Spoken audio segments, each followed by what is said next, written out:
kafir Quraisy. So 13 tahun tu seolah-olah tahun ataupun nombor yang diberitahu oleh Allah, lama masa yang lama untuk diberikan kepada orang kafir Quraisy bertaubat. Sehingga nanti dah masuk ke Madinah, Nabi dah berhijrah ke Madinah, baru ada benda ni. Ada peperangan Badar, peperangan Uhud, peperangan Khandaq. Ni antara orang Islam dengan orang kafir Quraisy. 3 perang ni saja yang ada. Yang lain tu perang-perang yang tak jadi. Ada banyak lagi peperangan, tapi peperangan yang terbatal di pertengahan jalan, tak jadi. Tapi 3 peperangan ini, peperangan Badar, peperangan Uhud, peperangan Khandaq ni berlaku. Tapi peperangan Badar dan Uhud berlaku secara meletus, ramai yang mati dan syahid, dan peperangan Khandaq tak berlaku. Pertempuran tu tak berlaku. Tapi ada mubarazah, ada lawan satu, ada panah, ada tombak, ada. Ini ada 3 peperangan yang besar.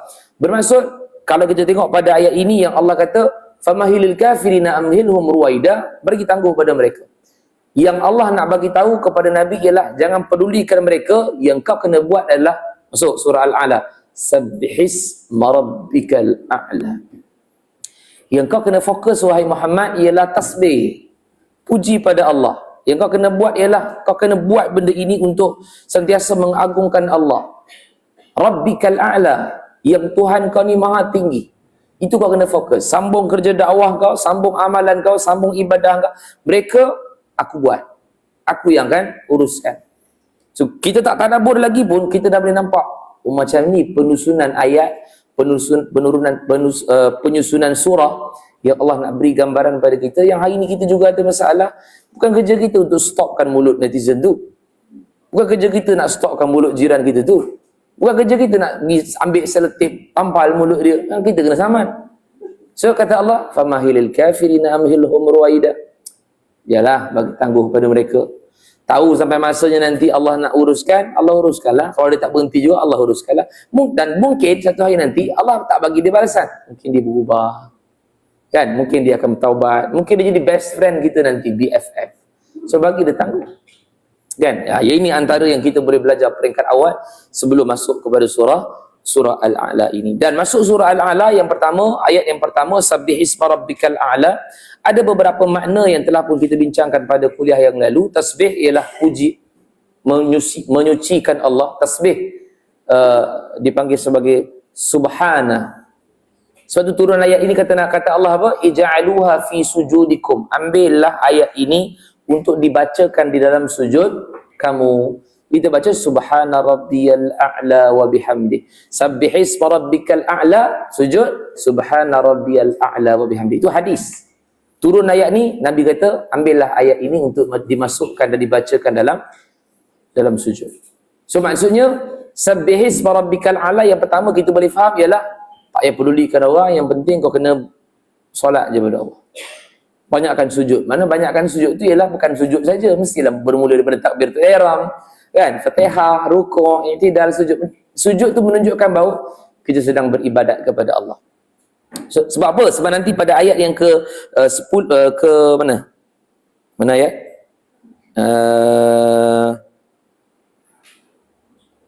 15. Yang mana kata Allah wa dzakara asma rabbih fasalla. Kan? Yang mana Allah kata sebelum ayat 15 ayat 14. Qad aflaha man tazakka, ayat ke-14. Allah kata beruntunglah orang-orang yang menyucikan jiwa dia. Kan kalau kita tak balas orang buat kejahatan pada kita, hati kita bersih. Betul tak? Hati kita suci. Sebab kalau kita balas, kita sama macam dia. Orang ngumpat, kita ngumpat balik dia. Orang sihir, kita sihir balik dia. Orang kutuk, kita kutuk balik dia. So hati kita bermasalah. Tapi kalau qad aflaha man tazakka, Allah nak ajar pada kita, orang buat macam-macam. Nabi pun tak balas. Sewaktu di 13 tahun di Mekah, Nabi tak balas apa. Orang kata dia majnun. Dan tahun ke-4, tahun ke-5, tahun ke-6, sewaktu turunnya ayat ini, surah ini, waktu inilah paling kritikal sekali. Orang-orang kafir Quraisy sedang merancang nak cop apa pada Muhammad. Nak bagi tahu pada orang-orang yang datang pergi haji ni, pergi Mekah ni, nak bagi tahu mereka ni Muhammad ni sebenarnya apa? Majnun, gila. So nanti Al-Walid bin Mughirah kata, tapi orang gila dia ada tanda-tanda gila dia. Kita tengok Muhammad tak ada pun tanda-tanda gila tu. Habis nak kata dia apa? Sihir, tukang sihir. Tapi tukang sihir ni dia ada dia punya alat-alat dia, tali, kan, ada vudu dia, asak-asak. Tapi kita tengok Muhammad ni tak ada pun buat benda tu.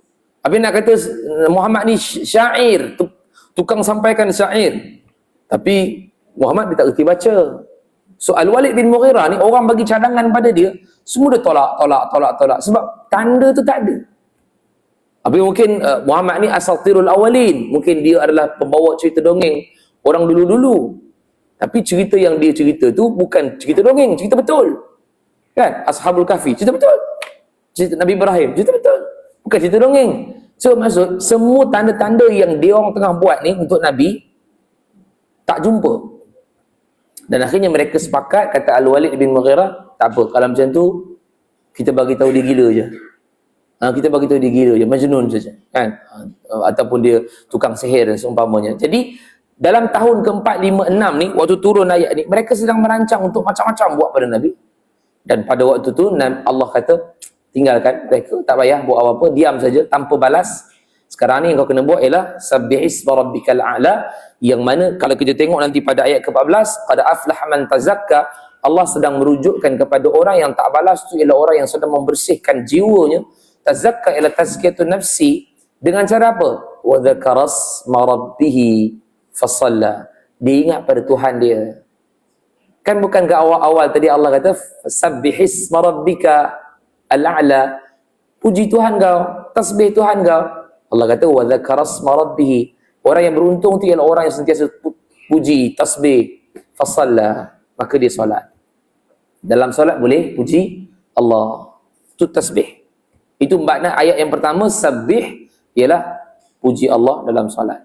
Ada juga makna yang kita sebutkan ialah mentaati perintah Allah Subhanahu Wa Taala. Buat saja. Apa saja yang diperintahkan Allah, maka buat. Tinggalkan perkara-perkara yang dilarang. Dan ada juga makna yang kita dah sebutkan pada kuliah yang lalu, ialah tasbih ini juga adalah diambil pada perkataan as-sibahah, berenang. Yang mana berenang ni dia akan bergerak. Okey? Kalau tak bergerak tu maksudnya berendam, lain. Tapi bergerak, dia berenang, sibahah.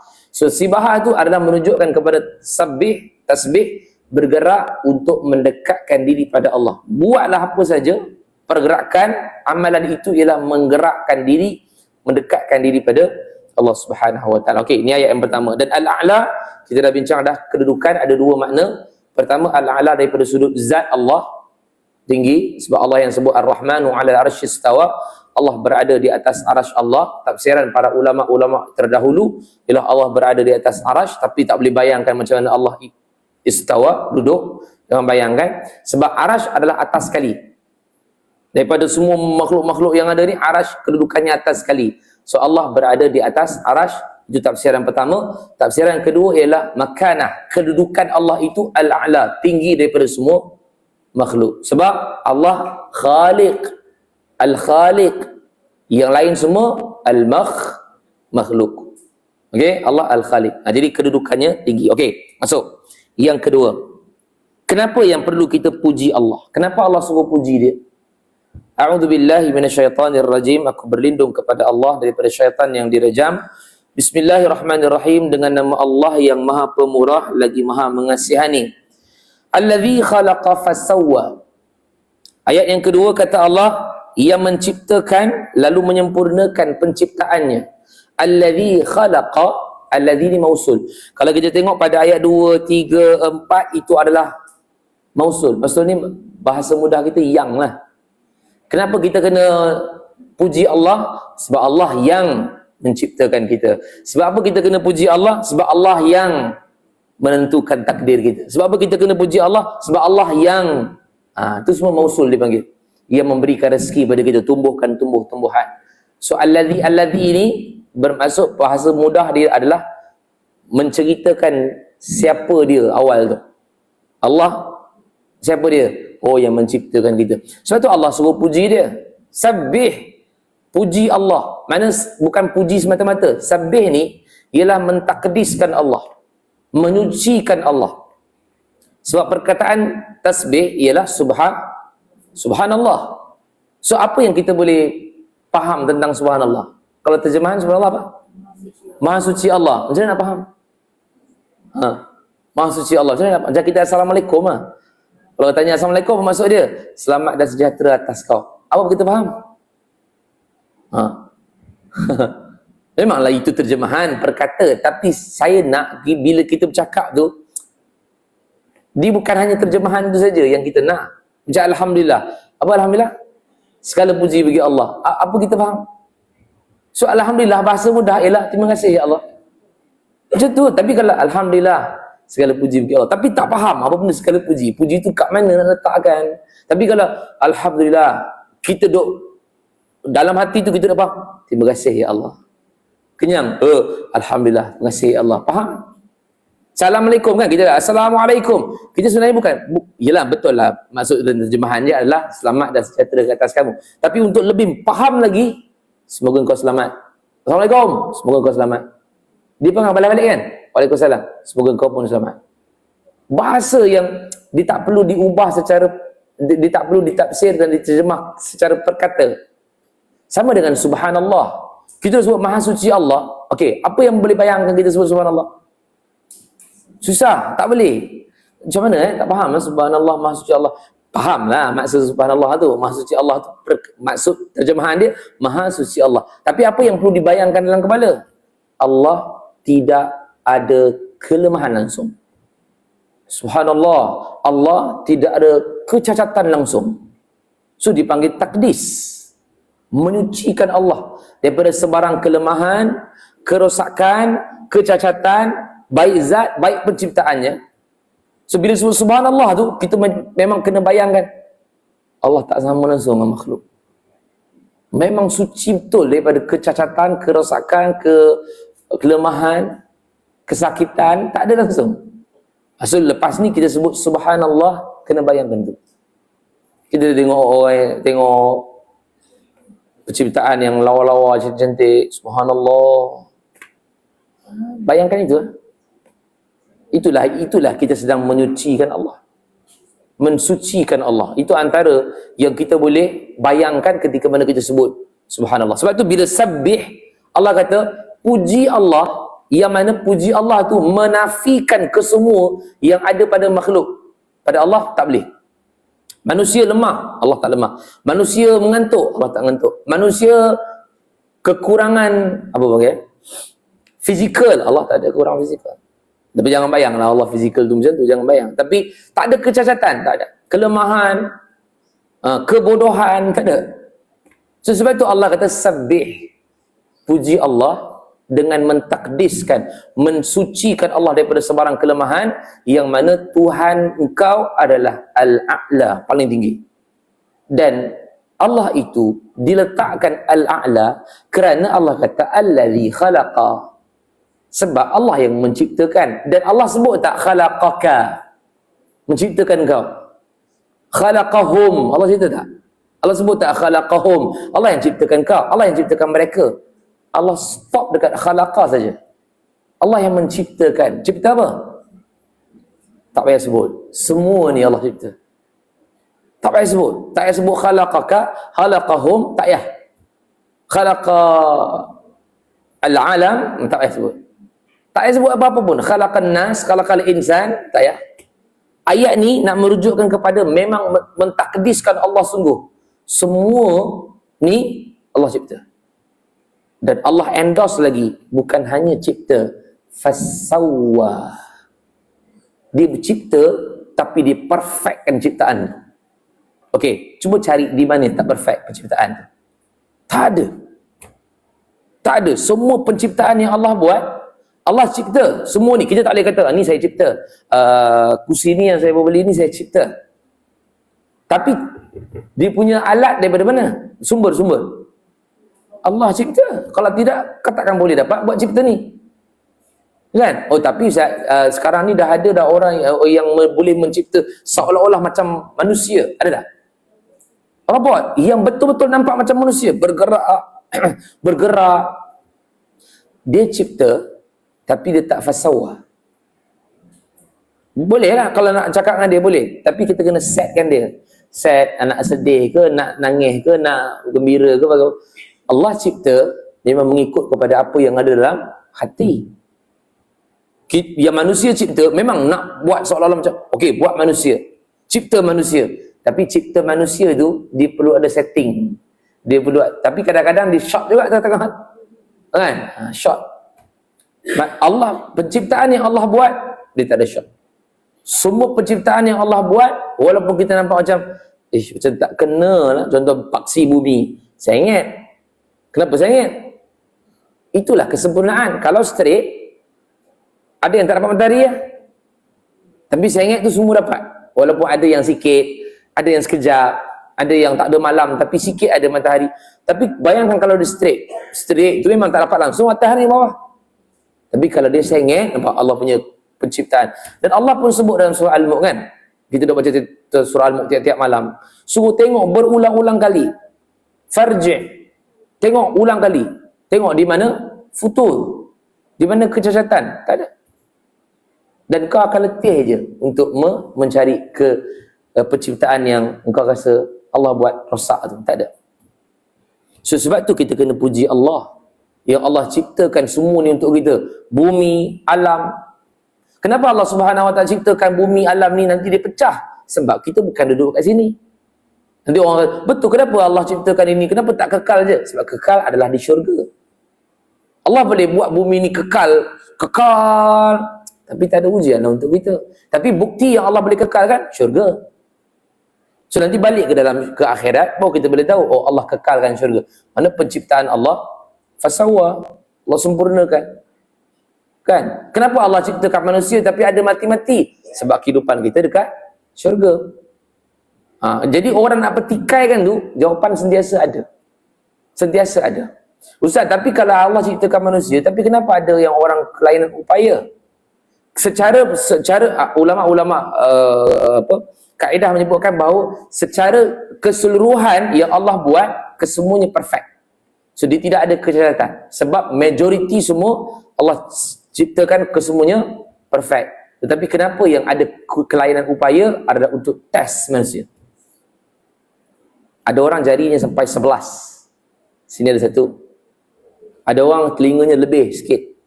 Satu. Ada orang kembar, lahir-lahir ada 2 orang. Jantung 1. Nak potong pun tak boleh. Lagi jauh jalan. So, perfect lah tu. Tapi test. Allah nak test. Betul ke kau tak percaya aku? Tengok. Allah boleh buat macam-macam Allah buat. Dan pengkaji-pengkaji lautan yang mencari makhluk-makhluk di lautan, mereka mengatakan setiap kali mereka selam, mereka akan jumpa makhluk yang lain-lain. Setiap kali selam jumpa lain. Makhluk ikan lah. Tapi ikan tu jenis lain, tak sama. Selam lagi, tu lain pula. Selam lagi, lain pula. So, takkan habis makhluk. Akan ada lain. Tapi perfect. Kita kena pandang benda tu perfect lah. Allazi khalaqa fasawwa. Ia menciptakan kita. Sebab tu Allah sebut dalam surah Al-Insan. Jom kita tengok surah Al-Insan. Allah ciptakan manusia. Khalaqa. Bukan hanya manusia tapi semua. Tapi kita rujuk tengok kita surah Al-Insan. Bermula pada ayat pertama lagi Allah sebut dah. Muka surat 578. 578. Surah Al-Insan, mula pada ayat pertama lagi.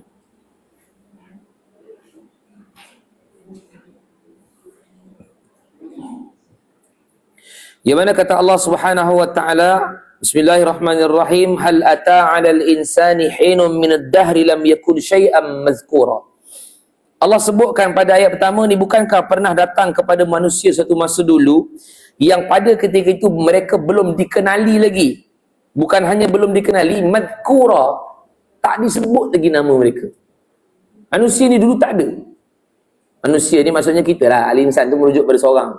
So kalau hari ni kita rasa Allah ciptakan manusia, dulu masa tahun 1971 Izmir ada tak? Janganlah Izmir Turki tu, yang itu memang ada. Izmir yang tengah mengajar ni, Izmir yang datang kuliah ni, ada tak? So Allah kata lam yakun syai'an madhkura, dulu kau tak disebut pun. Sekarang 2026 orang sebut nama kau Izmir. Maknanya ada dah. Dulu tak ada kan? Dulu idea nak letak nama Izmir pun tak ada lagi. Maksud tak lahir lagi. Kan? Tapi nak ceritakan bahawa Engkau dulu tak ada. Sekarang ada. Kemudian Allah bagi ayat yang kedua, inna khalaqnal insana min nutfah. Dan Allah kata, kami jadikan engkau ni, iaitulah manusia, al-insan, daripada nutfah, daripada air mani. Amsyajin nabtalihi faja'alnahu sami'an basira. Yang Allah ciptakan manusia itu daripada nutfah, yang mana kami campurkan dia dan kami uji mereka, kata Allah Subhanahu wa taala, dengan perintah dan juga larangan, sehingga kami jadikan dia sami'an basira. Lahir-lahir ada penglihatan, ada pendengaran. Sami'an telinga, ada pendengaran. Basiran ada penglihatan. So Allah nak suruh kita tengok penciptaan yang Allah kata tadi dalam surah Al-A'la tadi, alladzi khalaqa fasawwa. Allah yang menciptakan. Ciptakan apa Allah tak sebut. Tapi kesemua ni Allah ciptakan. Dia suruh kita tengok matahari, tengok bulan, tengok paksi bumi. Sekarang ni Allah suruh tengok kita pula. Yang mana Allah ciptakan manusia ni yang dulu tak ada, tak disebut pun nama. Tiba-tiba hari ni ada. Dan hari ni Allah kata engkau diciptakan dulu daripada nutfah. Nutfah amsyajin yang dicampurkan. Lelaki dan juga perempuan dicampurkan. Dan kata Allah, nabtali, untuk diuji engkau. Untuk diuji al-insan ini. Dan kami jadikan lahirnya engkau itu adanya pendengaran, adanya penglihatan. So perfect dah menjadi manusia. Ayat 3-4 tu, nanti kita akan masuk pada ayat yang ketiga dalam surah Al-A'la. Nanti kita akan tengok dia punya hidayah tu pula. Jadi, tapi untuk ayat yang kedua dalam surah Al-A'la, ini dia. Yang Allah Subhanahu wa taala ciptakan. Dalam surah Al-Mu'minun Allah ceritakan awal, tak betul tak payah tengok. Tapi nak kata surah Al-Mu'minun Allah ada ceritakan nanti daripada nutfah jadi apa, alaqah jadi apa, mudghah jadi apa. Semua tu nanti akan menjadilah manusia. Al-insan. Surah Al-Mu'minun, surah Al-Insan yang kita sedang buka dan tengok tadi, ialah Allah nak beri gambaran yang dulu tahun 1400 tahun yang dulu tak ada benda yang kita boleh scan dan nampak. Sekarang bila kita scan apa yang Allah sebutkan dalam Al-Quran, kita mengia dan membenarkan dia. Betul tak? Betul. Betul tak Allah sebut daripada nutfah jadi alaqah. Bila di scan, tengok berapa bulan, oh jadi ni. Tengok berapa bulan, jadi ni. Tengok berapa bulan, jadi betul apa yang ada dalam Quran. Tapi zaman dulu yang Al-Quran baru diturunkan, scanner tak ada lagi waktu tu. Orang hanya beriman saja apa yang Allah sebut. Tahu-tahu lahir keluar sami'an basira. Yalah keluar adanya pendengaran, adanya penglihatan. Sami'an dulu. Sebab bayi yang lahir, yang pertama sekali yang akan ditangkap adalah telinga dulu. Pendengaran, kan? Mata ada, kelip je tapi kabur lagi, tak nampak. Tapi sami'an dulu. So tu banyak ayat Quran yang akan mulakan dengan sami'an, basiran, fuadan. Itu semua akan dihuraikan nanti. Tapi nak sebutkan bahawa ini yang Allah Subhanahu wa taala suruh kita tengok penciptaan manusia, yang mana Allah Subhanahu wa taala bukan cipta saja manusia tapi lain, tapi Allah fasawwa. Dalam surah As-Sajadah ayat yang ke-7 Allah ceritakan juga kepada kita. Surah As-Sajadah ayat yang ke-7.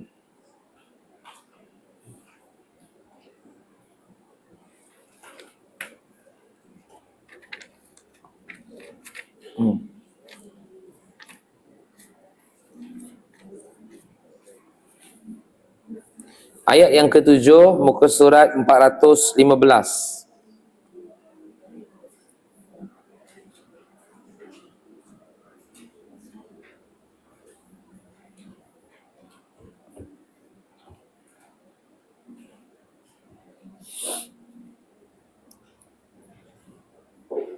Ini menguatkan lagi surah Al-A'la ayat yang kedua. Surah As-Sajadah ayat yang ke-7 kata Allah Subhanahu muka surat 415, kata Allah Subhanahu wa taala, allazi ahsana kulla syai'in khalaqah. Kata Allah Subhanahu wa taala yang memperindahkan segala sesuatu yang Allah Subhanahu wa taala ciptakan. Maknanya semua yang Allah ciptakan ni ahsan. Bukan hasan saja.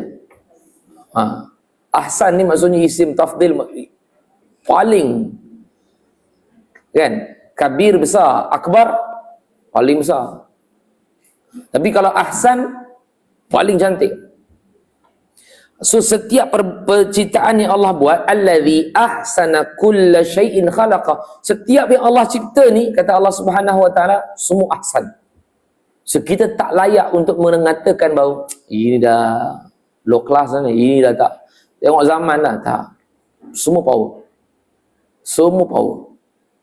Tapi bagaimana manusia mengambil benda itu untuk dijadikan sebagai bukti kebesaran Allah? Manusia kena fikir. Manusia kena fikir.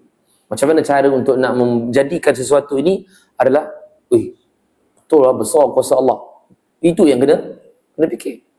Kita tengok dekat luar penciptaan yang Allah buat, pokok. Macam mana nak jadi? Kita tengok, itu dia panggil akli tu, tengok. Tapi macam mana kita tengok tu nak menjadikan besar kuasa Allah.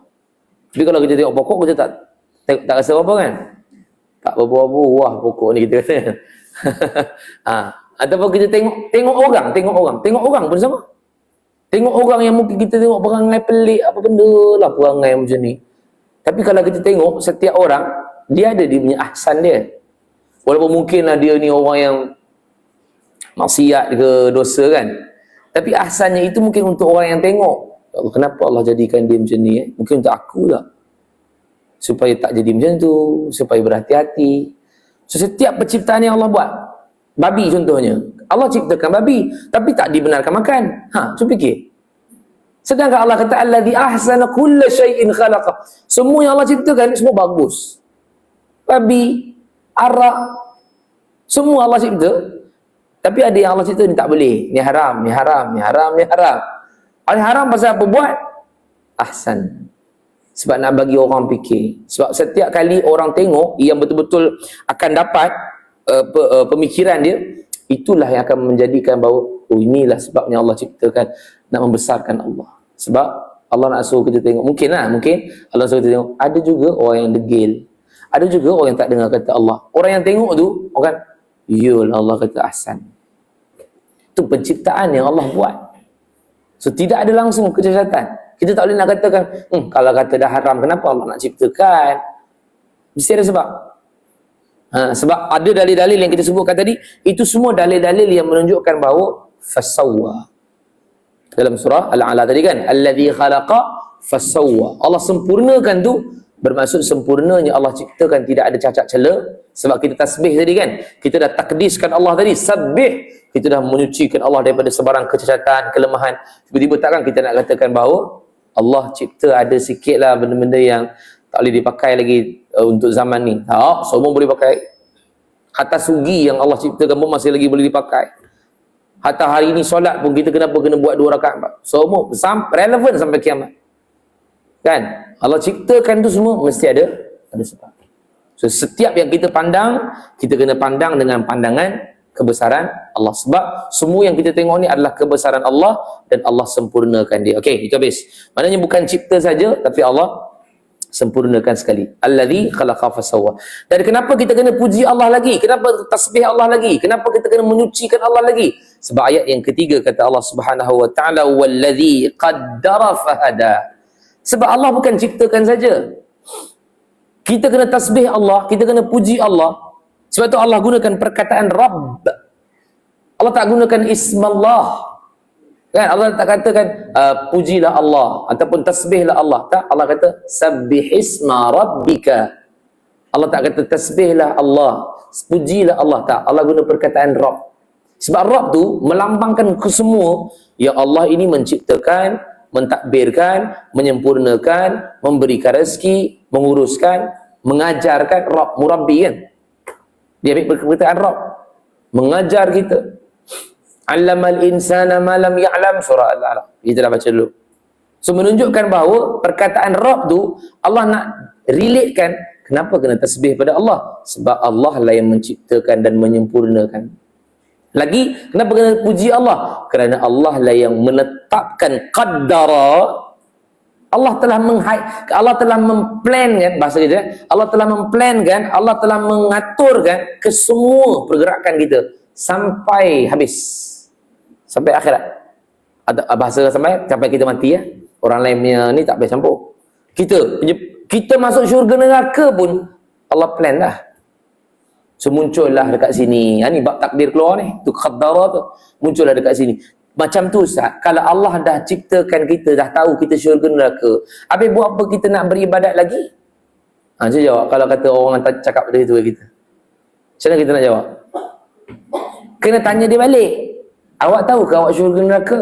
Tak tahu. Dan kalau tak tahu, awak bawa lah diri awak pergi syurga. Itulah takdir awak.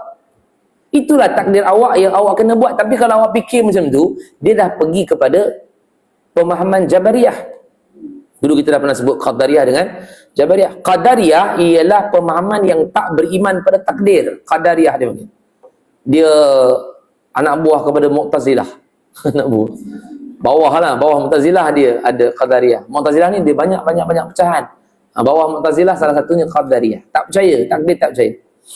Tapi Jabariyah, dia percaya takdir. Tapi semua salahkan takdir. So dia dah pergi ke arah situ.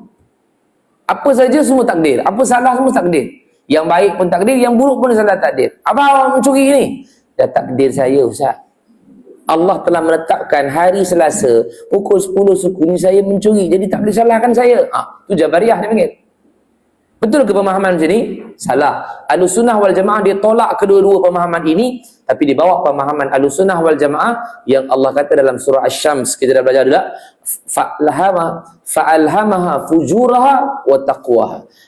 Allah ilhamkan kepada kita dua jalan. Itu yang nanti kita akan pergi kepada fahadah tu.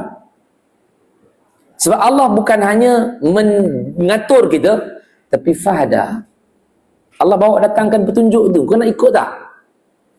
Allah kata, Alladhi qaddara, Allah yang menciptakan kau, Allah yang menyempurnakan kau, dan Allah juga yang mengaturkan, plankan kau ni, syurga ke neraka, apa yang kau buat, datanglah ke tidak hari ni, semua dah plan dah.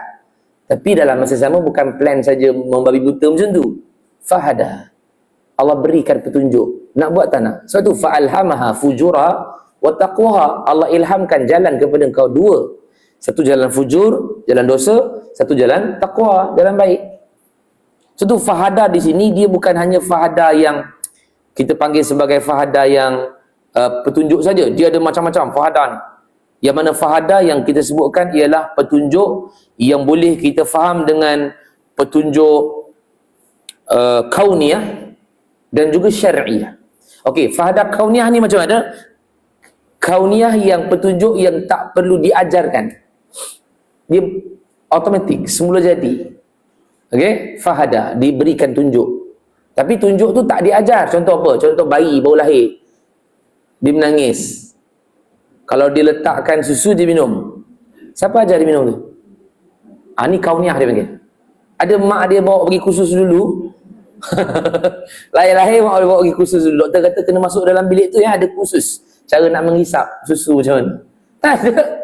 Ini kauniyah ni panggil. Satu benda yang kita boleh faham, fahadah yang Allah terus adakan benda tu. Burung cari rezeki, bawa balik, bagi anak dia, ada dia masuk kelas. Kelas kursus kekeluargaan, rumah tangga. Tak ada, dia tak masuk kelas. Itu kauniyah lah. Banyaknya kepada itulah, baby yang tak boleh nak fikir lagi, binatang-binatang yang tak boleh nak fikir lagi, itu dipanggil kauniyah. Burung terbang, siapa ajar dia terbang kena ni kembang kuncup sayap dia. Ada dia masuk ambil lesen. Orang lesen tu kata awak kalau nak dapatkan P awak kena terbang atas sikit, ni hayun kuat sikit. Memang dia pandai kan. Itu maknanya hidayah kauniyah. Yang tak perlu diajar. Memang dia automatik ada. Macam bayi lah. Tapi bayi tu makin lama makin besar, kita kena didik dia. Didik dia untuk, yalah, kalau jalan, nampak ada jalan. Kalau contoh nak ajar dia jalan, kita yang minta dia tatih, jatuh, baru dua tapak jatuh kan. Ataupun dia belajar bercakap, macam mana? Sama opak dia bercakap, so nanti dia akan ulang. Itu dah masuk kepada hidayah, bukan kauniyah lagi dah. Dia dah masuk hidayah yang lain, tapi dia masuk, dipanggil hidayah syar'iyah. Syar'iyah ni kita nak masuk kepada hidayah yang ni lah. Surah Al-A'la tadi ni. So syar'iyah inilah yang kita sebutkan tadi bahawa petunjuk yang Allah bagi yang Allah kata allazi qaddara fahada. Allah ciptakan dan Allah aturkan plan ni untuk engkau umur berapa tahun? 63 tahun. Sepanjang 63 tahun ni dah ada plan dah. Kau buat apa, kerja apa, anak apa orang, cucu nanti apa orang. Kan? Suami kau siapa, rezeki kau banyak mana, mati nanti kau mati kat mana. Dah ada dah benda tu. Tapi Allah bukanlah dia, syariah ni dia bukan automatik, tapi dia perlu digerakkan. Itu maksud kita faham syariah tu lah. Dia perlu digerakkan. Adakah kita datang tadi dia gerak sendiri? Tak tahu lah Ustaz, tadi saya kat rumah tadi tengah nak tengok Selamat Pagi Malaysia, tiba-tiba dia tergerak sama macam ni. Tak ada kan? Itu syariah dia panggil, hidayah syariah yang Allah berikan kepada kita ilham dari tu. Aku nak pergi kelas lah, hari ni sambungan tadabbur surah Al-A'la, dia pun siap. Itu fahadah dia panggil. Hidayah tu datang, kita buat. Dan yang ketentuan tadi tu, 63 tahun yang kita hidup tadi tu, 60 tahun kita hidup tadi tu, memang itulah plan Allah. Yang tidak ada satu makhluk pun tahu apa akan berlaku. Sekejap lagi kita 10.30 habis kan? Pukul 11 kan kita kata kita nak pergi ke kedai kan? Memang plan tu ada. Tapi mungkin dalam plan dah yang 60 tahun Allah ciptakan kita, yang hidup 60 tahun saja, dalam tengah-tengah tu Allah kata kau tak pergi pun situ. Kenapa? Rupanya sekejap lagi baru tahu. Payah pancit. Kan? Ataupun minyak habis. Dah kena lain pula, kena call sebelah, rupanya bukan. Sebelah masih lagi kat sini. Contoh gitulah. Kan? Jangan pula tiba-tiba jadi kang ni ustaz lah ni sebut kata kan. Saya pun tak tahu dalam Lauh Mahfuz tu ada apa. Saya pun tak tahu. Kalau saya tahu, saya dah tahu dah macam mana cara nak elakkan benda tu kan. Tapi kita semua tak tahu. Sebab tu Allah kata allazi qaddara, memang Allah yang ciptakan takdir tu, memang ada dah kesemuanya. Tetapi Allah kata fahada. Allah bagi juga pilihan daripada engkau untuk kau pilih syariah. Kau nak pilih ke tak? Habis orang yang buat dosa maksiat tu Ustaz, fahada juga tu. Tapi dia memilih untuk jahat, dia memilih untuk maksiat. Sebab tu, okey, masuk balik surah Al-Insan tadi. Sambung surah Al-Insan tadi. Surah Al-Insan ayat yang ke-3, 4. Buku surat 578. Ayat 3, ayat 4. Tu yang sambung tadi tu. Maknanya kalau surah Al-Insan tadi kita boleh tengok ayat pertama sampai ayat ke-4 tadi lah. Penciptaan yang Allah buat. Surah Al-Insan ayat ketiga, ayat keempat pula, muka surat 578, yang mana kata Allah, inna hadainahu sabil imma syakiran wa imma kafuran. Yang Allah katakan ayat ketiga, kami, yakni Allah Subhanahu wa taala telah menunjukkan, iaitulah hadainahu. Sama tak ayat tadi fahada? So maksudnya fahada ni ada dua, kauniyah dan syariah. Kauniyah yang tak perlu diajar, syariah yang perlu ditunjukkan untuk kau pilih. Dan bila kau pilih sabil, as-sabil ni jalan, yang mana jalan itu yang ditunjukkan Allah ada dua. Sama ada imma syakiran, dia memilih untuk jalan syukur pada Allah, wa imma kafuran, ataupun dia pilih untuk kufur pada Allah. Dan Allah kata inna a'tadna lil kafirina salasila wa aghlalan wa sa'ira. Dan kata Allah, kami telah menyediakan bagi orang-orang yang kafir, yang kufur itu, satu rantai yang dibelenggu dan dalam neraka yang sangat menyala-nyala. Allah ancam orang-orang yang duduk dalam dalam dunia, dia tak ikut petunjuk yang Allah kata ni boleh. Dia okey, memang Allah bagi fahada, dan Allah wahadainahu sabil. Allah kata Allah jadikan mereka untuk pilih. Tapi maha baiknya Allah, maha rahman dan rahimnya Allah, adakah Allah bagi pilihan itu tanpa menunjukkan sesuatu pada kita? Of course Allah tunjukkan yang ni boleh dan tak boleh. Sebab itu maha baiknya Allah, Allah turunkan, Allah lahirkan seorang Nabi untuk bagi tahu pada kita. Nabi bagi tahu ini tak boleh, ini tak boleh. Dan Nabi dah tak ada, Ustaz. Allah tinggalkan Quran untuk kita tahu yang ni boleh dan tak boleh. So sebenarnya hidayah tu bukan kita kena pilih-pilih. Manusia tahu, ingatkan boleh. Hey, Allah dah tunjukkan dalam Quran, Allah dah bawakan Nabi untuk belajar hadis, untuk belajar sunnah, dan memang dah bagi tahu ini tak boleh. Kenapa kau pilih juga benda tu? Sebab tu bila mana kau pilih benda yang tak boleh tadi ni, Allah kata mereka yang kufur, Allah bakar dalam neraka. Allah tunjukkan jalan, wahadainahu sabil. Allah bagikan dia satu jalan, yang mana jalan itu ada imma syakiran wa imma kafuran. Ada jalan syukur yang dipilih, ada jalan kufur yang dipilih. Kenapa dia pilih jalan syukur? Sebab dia tahu yang ini Nabi suruh, yang ini Allah suruh. Jadi dia buat. Kenapa dia pilih kufur? Sebab dia tahu Nabi tak bagi, Allah tak bagi, tapi dia degil, dia nak juga. So Allah bakar di dalam. Ayat kelima, Allah bagi ganjaran pada orang yang taat pada Allah. Nampak, ini uslub lah, kata gaya bahasa Al-Quran, bukan hanya ancaman, tapi Allah bagi juga berita gembira bagi orang yang syukur pada Allah. So ini sebenarnya Allah Subhanahu wa taala bagi tahu pada kita dalam surah Al-A'la, wallazi qaddara fahada. Yang mana kenapa kena tasbih pada Allah, suci pada Allah, menyucikan Allah.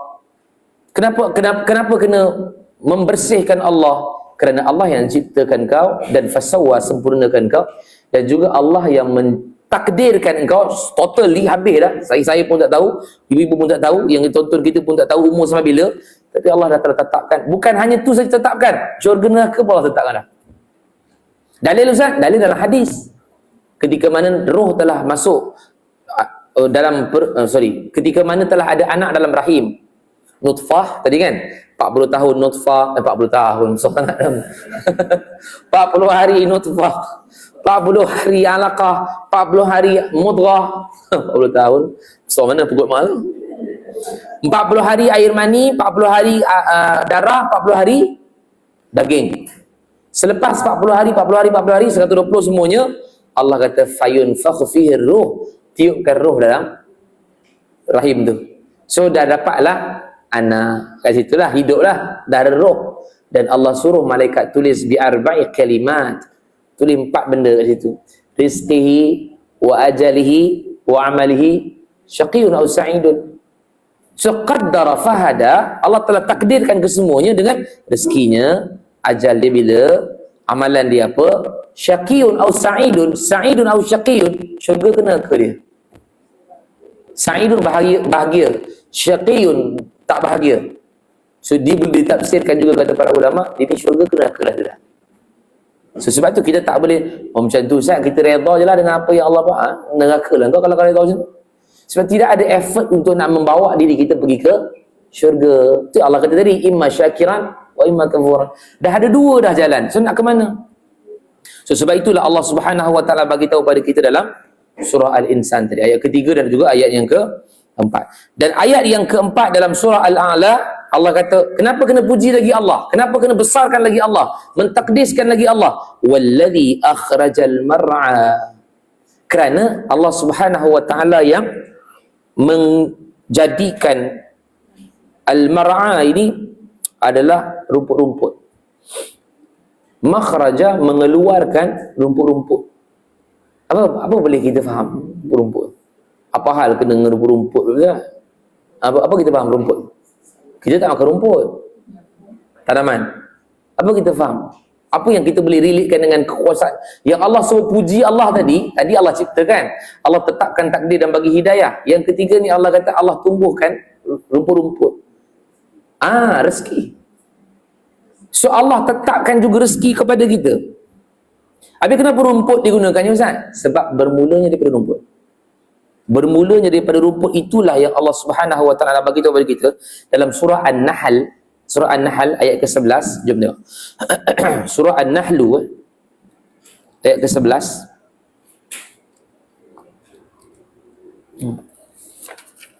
Sikit lagi habis dah. Surah An-Nahl ayat yang ke-11, muka surat 268.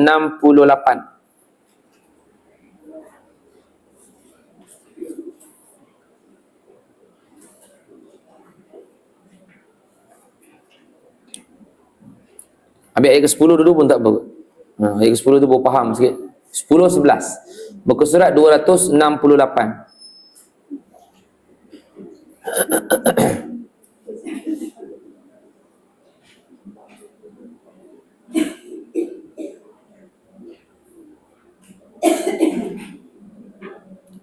Muka surat 268 ayat yang ke-10 dan 11, yang mana kata Allah, surah An-Nahl, huwallazi anzala minas sama'i ma'. Dialah yang ini Allah yang menurunkan daripada langit itu adalah ma', hujan, air lah. Air itu maksudnya hujan. Lakum minhu syarabun wa minhu syajarun fihi tusimun, kata Allah. Yang mana sebahagiannya kamu jadikan sebagai minuman, sebagainya untuk menyuburkan tumbuh-tumbuhan di mana kamu mengembala ternakan-ternakan. So Allah kata bahawa ketika mana air itu turun, Allah bagikan kepada kamu sebahagiannya untuk minum air tersebut, sebagainya Allah bagi untuk tumbuhkan tumbuh-tumbuhan supaya ternakan kau boleh makan tumbuh-tumbuhan tu. Faham tak? Kemudian Allah kata ayat ke-11, yumbitu lakum bihi zar' wa zaitun wa nakhil wal a'nab wa min kulli samarat. Yang mana Allah katakan air itu turun, dia menumbuhkan untuk kamu tanam-tanaman berupa zaitun, tamar, kurma, anggur dan semua jenis buah-buahan. Dan kata Allah, inna fi dzalika laayatin liqaumin yatafakkarun, itulah tanda-tanda kebesaran Allah bagi orang yang nak fikir benda tu. So ayat 10, 11, 10 tu pun dah cukup dah sebenarnya. Ayat 10 tu nak menunjukkan bahawa tumbuh-tumbuhan yang Allah kata tadi, wallazi akhrajal mar'a, Allah tumbuhkan tumbuh-tumbuhan tadi tu adalah untuk memberikan rezeki kepada kita. Bukan kita saja. Sebab tu Allah tak sebut tadi allazi khalaqaka, tak sebut. Khalaqahum, tak sebut. Menunjukkan semua dapat rezeki daripada tumbuh-tumbuhan. Melalui hujan yang Allah turunkan, tumbuh-tumbuhan tu tumbuh. So kita macam mana? Ada orang yang ambil tumbuh-tumbuhan itu dia buat masakan, makanan. Ada orang ambil daripada air hujan tu untuk minum. Ada orang dia biarkan kambing-kambing dia, ternakan-ternakan dia makan tumbuh-tumbuhan tu. Kita ambil ternakan tadi, kita korbankan dan kita makan. Semua punca daripada tumbuh-tumbuhan. Satu Allah kata, wallazi akhrajal mar'a. Nak bagi tahu bahawa yang Allah Subhanahu Wa Taala juga memberikan rezeki kepada engkau. Bukan cipta sahaja, bukan hanya mengaturkan saja, tapi cuba kau tengok, kenapa kena tasbih Allah? Kenapa kena membersihkan Allah, menyucikan Allah? Sebab hari ini kita boleh makan dengan tumbuh-tumbuhan yang Allah ciptakan. Saya tak makan tumbuhan, Ustaz, saya makan chicken chop saja. So chicken chop tu letak pada mana? Kan? Ayam datang, nak ambil makan tumbuh-tumbuhan tu juga, dan kau sehat ayam tu. Kalau tak sehat, kau tak makan. Kan? Saya makan lamb chop, Ustaz. Dan kambing tu datang dari mana? Kalau tak makan tumbuh-tumbuhan, rumput-rumput yang air ada tu, cuba kemarau, kering tanah tu, tumbuh-tumbuhan tak ada, binatang-binatang pun kurus kering, mati macam tu saja, dapat makan apa? Kan? Maksudnya menunjukkan bahawa Allah mengaturkan, bukan hanya mengaturkan hidup, tapi Allah mengaturkan juga rezeki kau sampai ke mati ada rezeki. Dan ujungnya last, yang terakhir, ayat yang kelima, kata Allah Subhanahu Wa Taala pada ayat yang kelima itu, faja'alahu ghusaan ahwa. Tiba-tiba pula Allah katakan bahawa lalu dijadikannya rumput-rumput itu kering, hitam kehitaman. Cuba bayangkan, kita dah berapa surah dah kita tadabbur ni, saya rasa dah boleh nampak gambaran dah apa sebenarnya cerita yang Allah nak ceritakan ni. Sebab kita melalui metod dan ataupun kaedah uslub yang sama. Sebelum ni pun ada watini wa zaitun, sebelum ni pun ada wasyamsi wa duhaha, sebelum ni pun ada wal laili idza yaghsha. Semua benda-benda yang alam-alam ni, rupanya Allah bukan hanya cerita pasal alam, cerita pasal kita. Betul tak? Okey, Allah kata faja'alahu ghusaan ahwa. Allah kata ya, Allah jadikan rumput-rumput tu untuk kau makan, tetapi Allah jadikan rumput-rumput tu nanti hitam, musnah. Ada yang tak boleh makan, ada yang kering, tak boleh makan, rosak. So, Allah nak gambarkan kepada kita, ya, kalau kita tak bersyukur dengan apa yang Allah bagi, mungkin kita tak ambil cepat apa yang Allah bagi, dia rosak habis gitu. Okey, itu daripada sudut zahir ayat. Tapi daripada sudut tersiratnya, yang mana kata para ulama tafsir menyebutkan bahawa ia merujukkan bahawa, sebab Nabi, okey, cerita ni kan Nabi tengah, yang tu kena relatekan tentang penurunan ayat, baru kita boleh dapat. Nabi sedang berhadapan dengan orang-orang yang tengah mengancam dia ni. Wahai Muhammad, jangan risau. Contoh ayat pertama 2, 3, 4 Allah kata, jangan risau. Yang kau kena buat adalah tasbih pada Allah, solat, puji Allah, beribadat. Buat je taat pada Allah, sebab Allah yang ciptakan kau, Allah yang bagi rezeki pada kau, Allah yang tetapkan takdir untuk kau. Tapi wahai Muhammad, faja'alahu ghusaan ahwa. Rumput tadi tu dia akan rosak. Wahai Muhammad, manusia yang sedang buat macam-macam plan pada kau, mereka juga akan mati. Relax, nanti bila dah mati dia ada nak hentam lagi kau. Orang yang tengah hentam kita dekat media sosial, netizen, popang. Esok kalau dia mati, dia masih lagi netizen. Orang netizen saya lagi tu, dia hantu ke apa? Dah mati pun masih lagi boleh komen. Tak boleh dah. Orang yang jiran kita yang kutuk kita punya kerja ni, apa ni nak nama je, apa ni nak ni. Diam je, buat je kerja kau. esok dia dah mati esok, faja'alu ghusa'an ahwa. Dia dah hitam kehitaman, maksudnya dia dah mati, dia senyap lah. Inilah dia yang Allah sedang didik 5 ayat tentang kita yang sedang down. Termasuk suami ke Ustaz? Ya. Suami kena belajar tentang cerita tentang Asiyah. Asiyah bahagia dengan Fir'aun. Bukanlah bahagia tu bahagia macam ya ke Ustaz bahagia, bukanlah bahagia tu selfie sama-sama. Tapi dia cuba menjadikan hidup dia tu bahagia dengan Fir'aun. Dan yang Allah ajar kepada kita, kau senyap je, pandailah nanti Allah buat apa. Kau beriman je pada Allah, pandailah nanti Allah nak buat macam mana. Walaupun hujung ayat Asiyah ditamatkan riwayat oleh Fir'aun. Bahagia. Dalam surah At-Tahrim Allah kata, Allah jadikan juga istana untuk dia di sisi Allah sebab dia minta. So maksudnya bukan suami saja, takut yang dengar ni kan suami pula. Sama dengan isteri ke Ustaz? Ya, sabar je. Semua kena diteli dia. Allah tak akan buat benda tu dia macam adil berat sebelah, tak ada. Adil. Allah Maha adil. Semua ada. Maknanya kalau suami kena sabar, dengan isteri pun kena sabar. Dengan pak betul kena sabar. Dengan mak sendiri kena sabar. Dengan adik-adik kena sabar. Adik ipar, abang ipar, kakak ipar semua kena sabar. Jiran yang belah kanan kena sabar. Jiran yang belah kiri kena sabar. Sama. Sebab faja'alahu ghusa'an ahwa. Bukan ayat tu menunjukkan bahawa memang akan binasa lah kau. Tak. Menunjukkan bahawa sebab dia ceritakan penciptaan manusia kan. Manusia ada tempoh expired date dia, mati. Dia mati so senyap. Kau cuma sabar je. Sama ada Allah akan bagi dia hidayah yang Allah kata famahilil kafirina amhilhum ruwaida. Tak beri tangguh pada dia. Sebab orang-orang kafir Quraisy ada yang dapat hidayah, ada yang mati kufur. Boleh jadi dengan kita sabar dekat keliling kita ni, boleh jadi dia juga akan dapat hidayah ataupun tak dapat hidayah sampai mati tak dapat. Dia mati dia senyap besok. Tak ada dengar lagi dah. Kita mungkin akan doakan dia semoga Allah maghfirlaha warhamha kan. Kita doa kan. Walaupun kita benci-benci je doa juga tak. So ini 5 ayat ni pegang betul-betul supaya kita boleh faham aku kena juga kuat macam ni. So Nabi waktu ni memang keadaan yang sangat-sangat kritikal lah. So waktu ni Nabi berhadapan dengan orang kafir Quraisy yang sedang seksa para sahabat.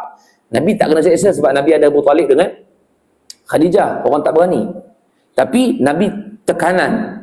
Orang mula plan macam-macam pada Nabi. Tapi Allah kata, sabih. Buat je. Allah tahu macam mana cara nak selesaikan. Ayat ke-6, sanuqri'uka fala tansa, bawa pada kuliah akan datang. Tiba-tiba Allah start macam tu pula. Lepas habis 5 ayat tu, tiba-tiba Allah kata, kami yang akan berikan atau membacakan kepada engkau wahai Muhammad, fala tansa. Kau tak lupa. Tiba-tiba masuk ayat tu pula. Kenapa ada? Of course, dia ada munasabah. Dia ada kaitan di antara satu ayat dan satu ayat yang lain. Tapi kenapa tiba-tiba yang cerita pasal hidup, kami akan bacakan Quran pada engkau wahai Muhammad dan kau takkan lupa. Tiba-tiba masuk Quran lah. Bulan depan lah. Tunggulah insyaAllah. Mudah-mudahan panjang umur, sehat walafiat. InsyaAllah ada rezeki. Kita sambung pada ayat yang ke-6 untuk kembali kepada tadabbur surah Al-A'la yang boleh memberikan semangat balik kepada kita untuk menjadikan diri kita orang yang beriman dan bertakwa kepada Allah Subhanahu wa taala. Wallahu alam.